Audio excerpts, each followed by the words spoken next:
Charlotte Casiraghi est dans la Grande Galerie francophone.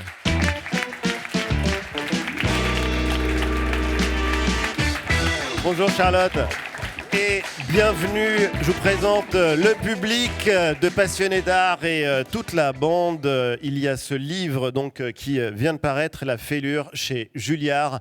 Je le recommande chaleureusement. C'est un livre dont on va parler parce qu'il est étonnant et il nous parle de nous. Il parle à tous. C'est assez surprenant. Cette fêlure, vous allez nous dire ce que c'est. Mais d'abord, la première question, c'est un rituel. Je la pose à chacun de nos invités. Qu'est-ce que l'art apporte à votre vie ? Je dirais que l'art, c'est forcément du côté de la sensation, de l'intensification des sensations pour moi. Et c'est par là, peut-être, que les choses prennent une autre épaisseur et qu'on peut ensuite, peut-être, trouver ensuite des mots pour dire un peu plus finement ce qu'on ressent. Il y a quelque chose de très fort dans votre livre, c'est des pages magnifiques que vous consacrez à ce qu'on appelle les vanités. Ce sont ces peintures du grand siècle, on en voit à l'écran, elles décrivent et elles montrent d'ailleurs ces natures mortes, très souvent un crâne. Vous y consacrez plusieurs pages, ce sont des peintures qui nous parlent encore aujourd'hui. Pourquoi ? Est-ce que vous pouvez les décrire d'abord, comme vous le faites dans votre livre ?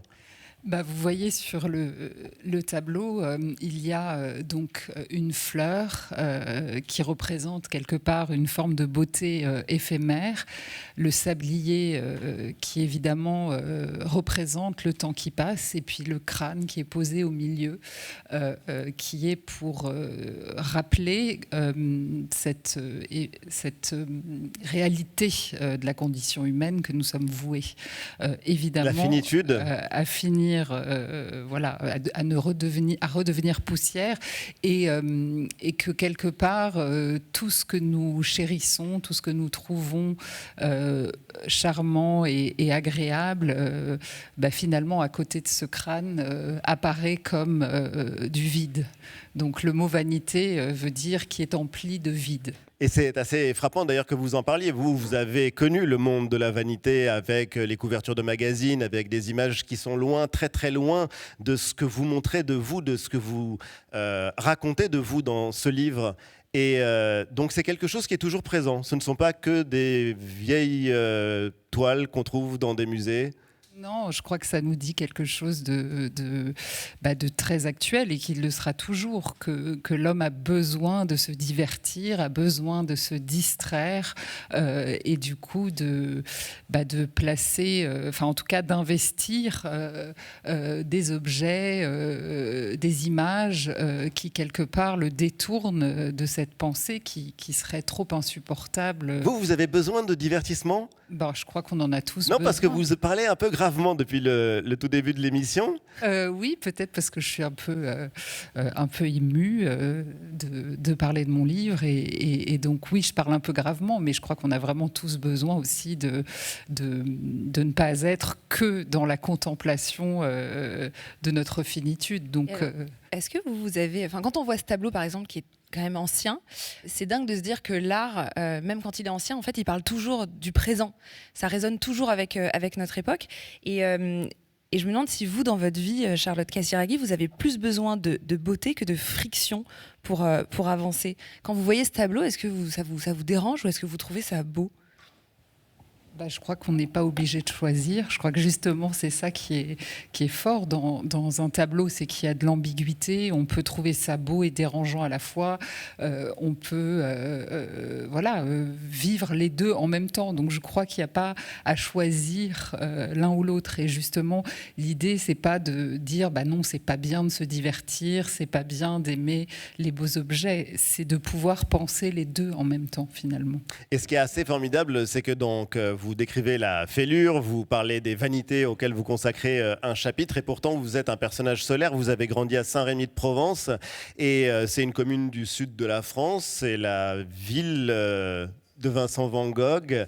Il l'a peinte, cette ville, on voit son tableau La Nuit étoilée. Il l'a peint en 1889. Qu'est-ce qui vous touche particulièrement dans ce tableau ? Vous avez un lien très personnel avec ce tableau ?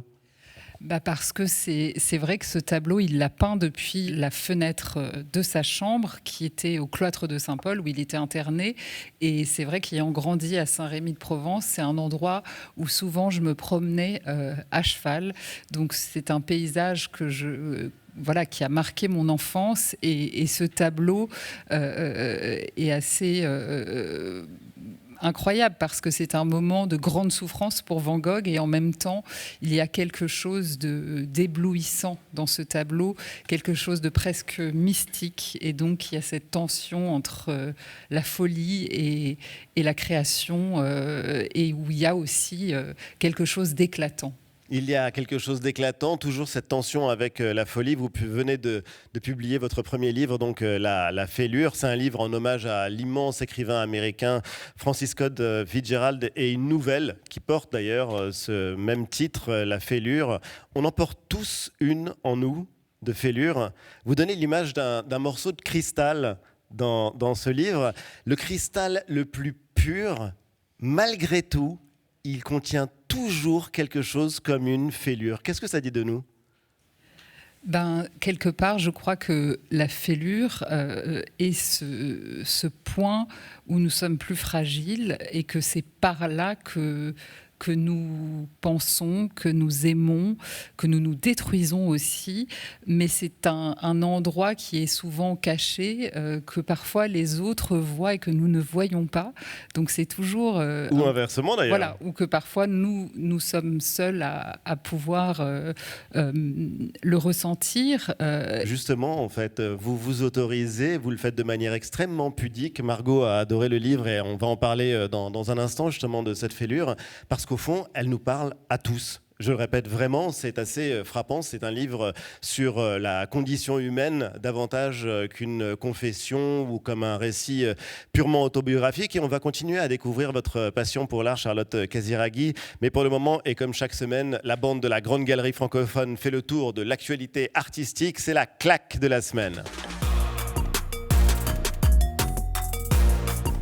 Et on commence avec toi, Nathalie, ta claque de la semaine. On a parlé récemment de Yayoi Kusama, dont on sait, immense artiste connu pour, entre autres, ses citrouilles à picot, hein, on dit picoter au Québec, et dont on sait la schizophrénie a fondamentalement, profondément marqué la création, l'œuvre. Mais sauriez-vous me nommer un ou une autre artiste vivante notoirement atteinte ou atteinte de troubles de santé mentale? C'est le cas de ma claque du jour, une artiste britanno-nigériane qui s'appelle Nina Kalou, qui a marqué l'histoire en devenant la première artiste atteinte de troubles de santé mentale à remporter le prix Turner, le Turner Prize. C'est le Nobel de l'art. C'est ça qui est un peu le César des arts contemporains. Regardez ce qu'elle fait, c'est des cocons, c'est des boules de vie. Elle crée ça à partir de matériaux recyclés comme du ruban adhésif, des bobines de cassettes VHS, de la pellicule plastique. Moi, ce que j'aime profondément dans une autre de ses créations, en fait, c'est qu'elle dessine. Regardez ses dessins. C'est impressionnant. C'est ça, c'est hypnotique. Mais qu'est-ce qui te touche là-dedans? Je ne sais pas, je trouve qu'il y a une énergie. Je ne sais pas si c'est une énergie sombre, je ne sais pas si c'est une énergie claire, mais ça me prend aux tripes. Et donc, chapeau au Turner Prize d'avoir récompensé cet immense artiste. Et merci surtout pour la claque. Voilà. Lauriane, ta claque de la semaine? Ma claque de la semaine, elle nous emmène à Cochin. Donc, on est dans le sud-ouest de l'Inde.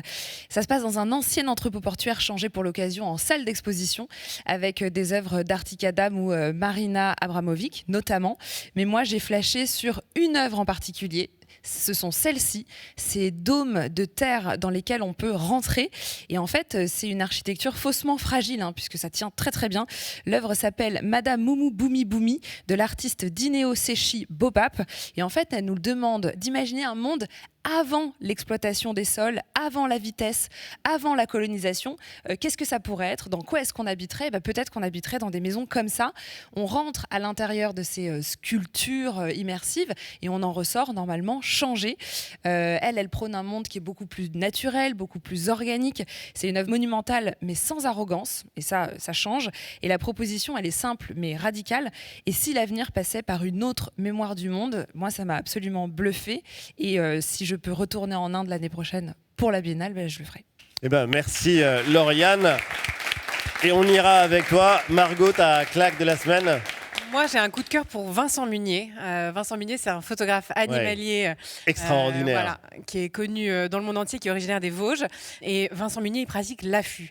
L'affût, c'est guetter des heures, des jours durant le passage d'animaux sauvages, tapis dans un sous-bois ou au fond des steppes, qui est parfois donc récompensé par le passage d'une bête. C'est vraiment un art de la méditation, de la patience, de l'humilité, et ça donne des photographies éblouissantes de beauté.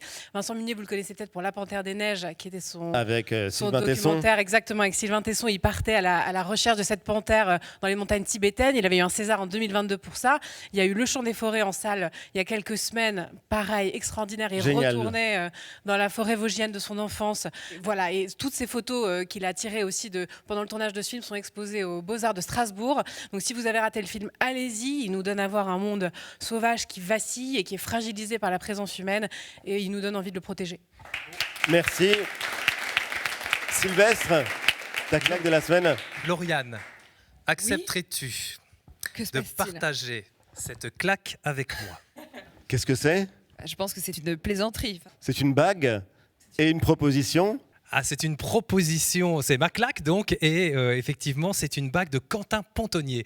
Quentin Pontonnier, c'est un joaillier français, et sur cette bague on trouve les 9 muses de la création, qui est une de ses inspirations, de sources d'inspiration, donc l'Antiquité, au même titre par exemple que les films. Il a toute une collection de bijoux autour du film Alien par exemple. Il a créé sa marque en 2017 qui s'appelle Temps d'avenir, et il a cette volonté vraiment de mêler tous les codes, et il s'inspire comme un véritable artiste de ce qui se passe autour de lui. Oui, ça n'est pas qu'un simple bijou, c'est une véritable œuvre d'art. Oui, tout à fait. C'est une mini-œuvre d'art portative et abordable. Vous savez que moi, je fais toujours très attention à parler aussi d'art abordable. Et là, effectivement, on peut avoir ce petit objet autour du doigt. Et il a vraiment cette volonté-là, Quentin Pontonnier. Cette volonté, il est fils et petit-fils de boulanger. Et il a cette volonté du travail manuel. Il a cette approche qui est vraiment approche de la main, approche de l'artisanat. Et donc, il a cette véritable volonté d'apporter une petite forme d'art auprès de chacun et de chacune. Charlie, oui, ta claque de la semaine. C'est aussi de la photographie. Alors on dit que c'est pas bien de jouer avec la nourriture, mais parfois ça peut être très amusant la nourriture, et notamment Christopher Beaufoli qui utilise la miniature et qui crée des petites scénettes comme ça. Voilà. Donc là, il y a un cadavre de mur avec des médecins autour qui regardent ce que c'est. Il y a un côté très enfantin que j'aime beaucoup. C'est drôle. Oui, c'est très amusant. Voilà, les fraises deviennent géantes. Ça permet de voir la nourriture autrement. Eh ben merci Charlie. De rien. Charlotte, dans les rencontres philosophiques de Monaco, vous aviez consacré une conférence à la vérité en art. Est-ce que l'art exprime une forme de vérité, ou est-ce que c'est forcément dans le mensonge? Je pense au trompe-l'œil, je pense à toutes les illusions, à ce qu'on peut raconter comme histoire inventée dans un roman à travers une peinture ou même une sculpture. Peut-être que dans l'art, on joue avec la vérité. On joue et on déjoue la vérité. Et puis c'est toujours une question de représentation, parce qu'une œuvre d'art est une représentation. Donc ça ne peut pas être la vérité une et universelle.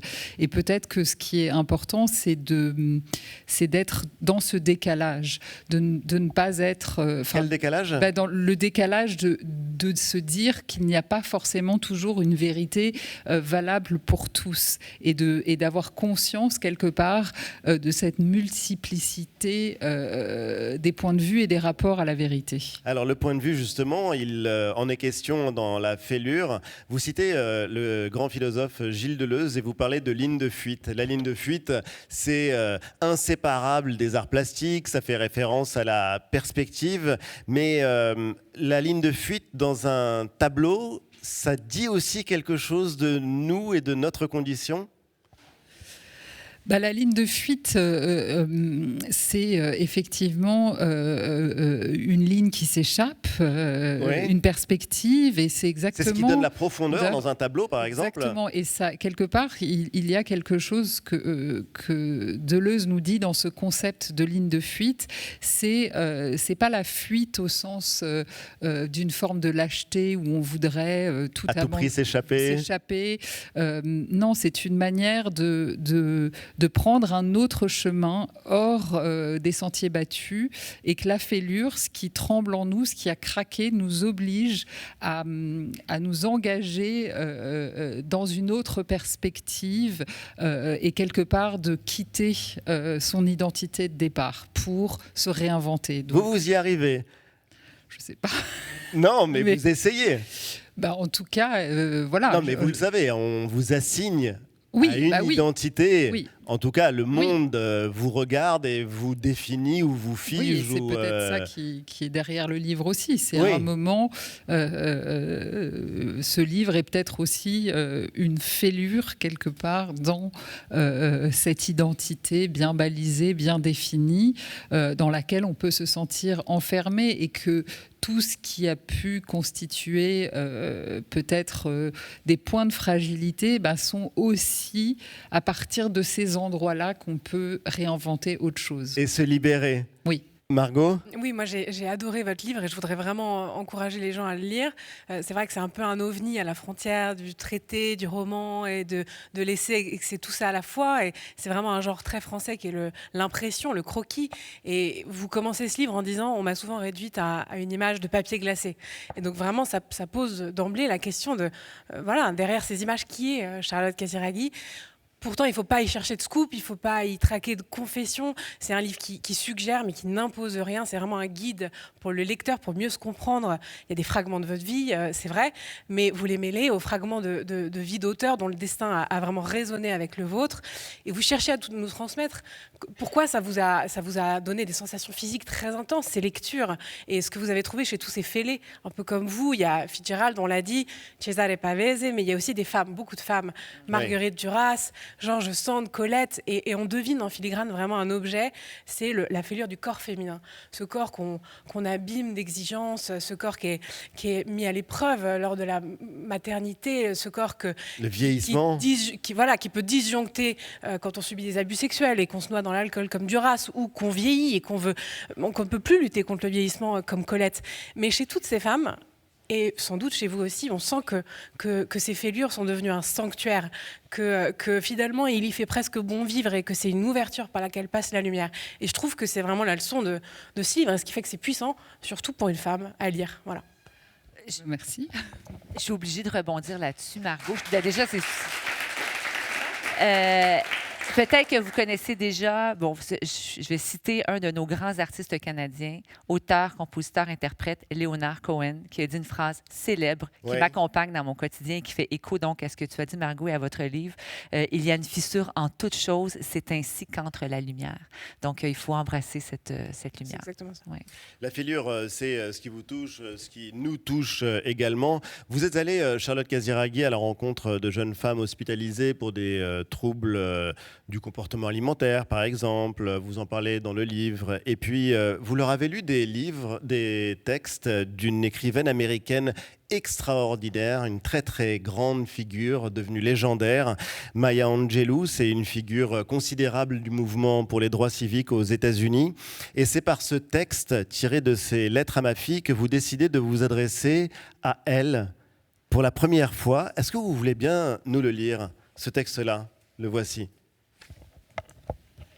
J'ai donné naissance à un seul enfant, un garçon, mais j'ai des milliers de filles, des noires, blanches, juives, musulmanes, asiatiques, latinas, indiennes d'Amérique, aléoutes, qu'elles soient obèses, maigres, jolies, ordinaires, homo, hétéro, éduquées, illettrées, je m'adresse à elles toutes, ceci est mon legs. Merci. L'art peut aider à guérir ?